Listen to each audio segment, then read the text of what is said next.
back, bitches. Hi, welcome back to the Castro's Family's YouTube channel where I will be sharing with you juicy tales to tell. If you're looking for a YouTube channel that consists of momly advice or story times, this is a YouTube channel for you. So don't forget to hit that subscribe button so you get notifications of when I upload a video so you don't miss out on anything.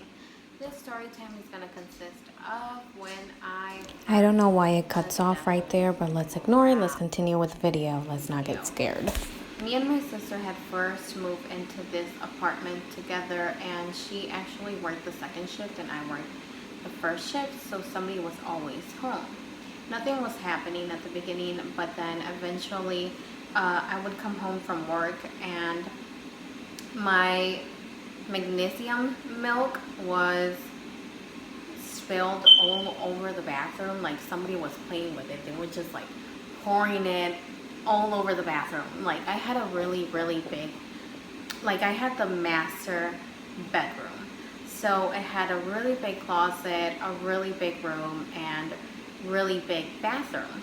So, you know, after the third time that this kept happening, I went up to her and I was like, hey, are you doing this? And she said, why would I do that? So I was like, all right, well, maybe, you know, my niece did it, or, you know, they're little kids and they want to be playing around. Maybe she got into things and started playing with it, or she likes it, or I don't know. And she started spilling it all over the place. Because, like I said, it looks like they were playing with it. So she's like, no, that's impossible. I never let her go into your room. So I was like, okay, so that's weird. I dropped it. So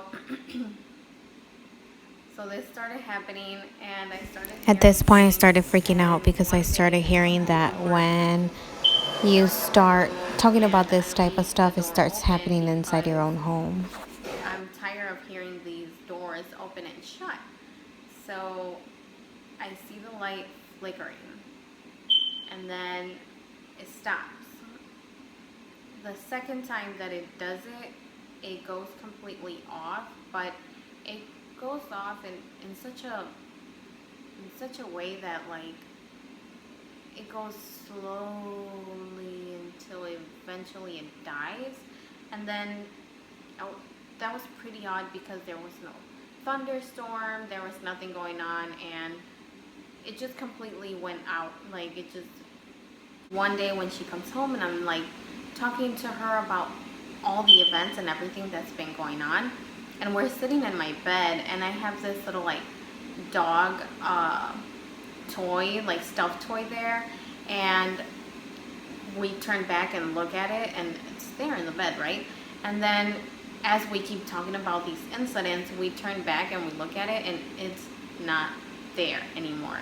It's gone. So I don't know what happened. I don't know who took it. We are freaking out. We go running outside the room because we are so scared, and we're just scared and we don't want to go back into the room, and we're freaking out.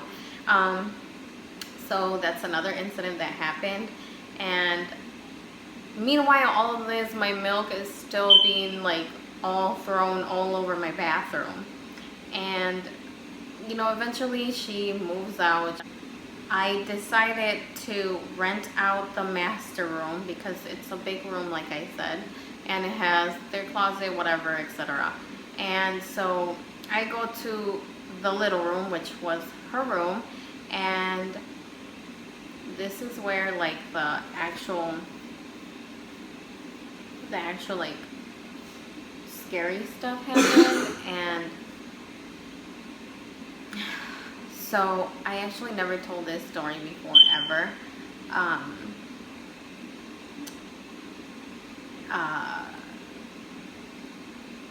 I always left the closet light on because it was just scary. So I started leaving it on, and I wouldn't go to sleep without it. Like I would always leave the light turned on from the closet. So this particular night, I hear the door like rattling, like somebody's really, really loud. And naturally, when you hear somebody trying to open the door and you don't know who's trying to come into your room, what are you gonna do? You're gonna turn around and look at it or see what's going on, right? I naturally try to open my eyes, but then this is so fast. Like, as I try to do that, the light turned off from the closet, just like that. Just as you're hearing like the doorknob, it shuts off. And I'm like, oh shit, in my head, because you already know you're freaking out. You're freaking out inside. And after all that, I hear the bed start getting really heavy, and somebody's like getting on top of the bed. You can feel it. You can feel that heaviness on the bed. You know somebody's getting on the bed, and it starts getting closer to me, and I start hearing that growl, and you just hear it getting closer and closer, heavier and heavier. It's crawling up on you, and it's getting closer to you, and it's going like, and you know, as it's getting like closer and closer, and I'm just panicking, and I'm saying in my head, don't move, or it's gonna know that you're awake. Don't make a sound, don't move, don't say nothing, don't even flinch. And it starts getting closer and closer and closer to me, to the point where I could feel it. It felt like a demonic dog growling. Like, you could just hear it in your ear at this point, and it's growling so loud. I'm freaking out, and it got so close to me that I flinched. Like, for a second I flinched, and I said, shit, it's gonna know that I'm not sleeping. It's gonna know I'm awake. And I started praying, and I prayed, and I prayed, and I prayed, and I prayed. And if you've never gone through anything like that, you don't know how that feels. It's literally the scariest thing in the world that I've ever gone through. And up to this day, I never told that story. After that, like, after I'm praying, if the lights come back on, the closet door comes back on, and after, you know, maybe a few minutes went by, I decided to open my eyes. As I did, everything seemed normal again. Like, the light was back on, and I turned around because the window of my room was like behind me. Like, the bed was right there and the window was right there. I don't know if that makes sense. So that's when I turned around and I tried to see, you know, like over the blinds, and it was still dark outside. And yeah, so I called my mom right away, and I was like, this just happened to me. My dad said a prayer for me, and after that day, I always, every single day before going to bed, I always say that prayer, every single day. There's not a day that goes by that I don't say that prayer. And So that was a story time about when I heard the devil's growl. Hopefully I see you guys next time, so you guys don't miss out on any October scary story times. Thanks for watching. Subscribe for more juicy times. alright, so I have to make this little story time because it's just crazy to me. Does everybody have this issue? I just made one video, and all of a sudden I'm getting emails about people thinking that I'm a porn star, or that I'm making porn videos, or I don't know what it is, that I'm getting porn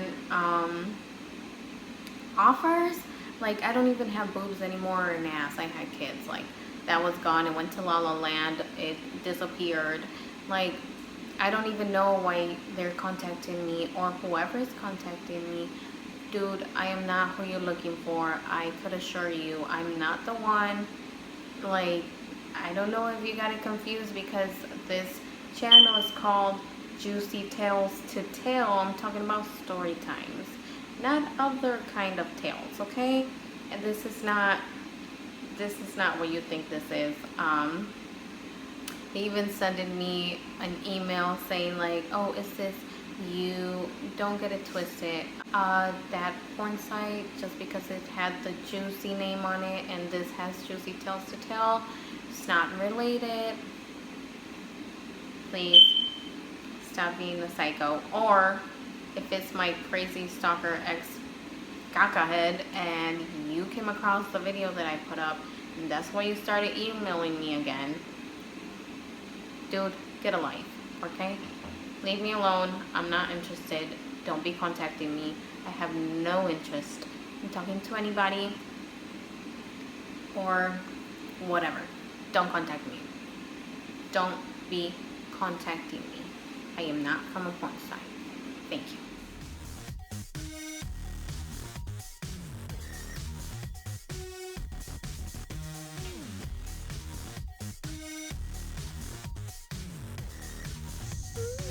Thanks for watching. Subscribe for more juicy times.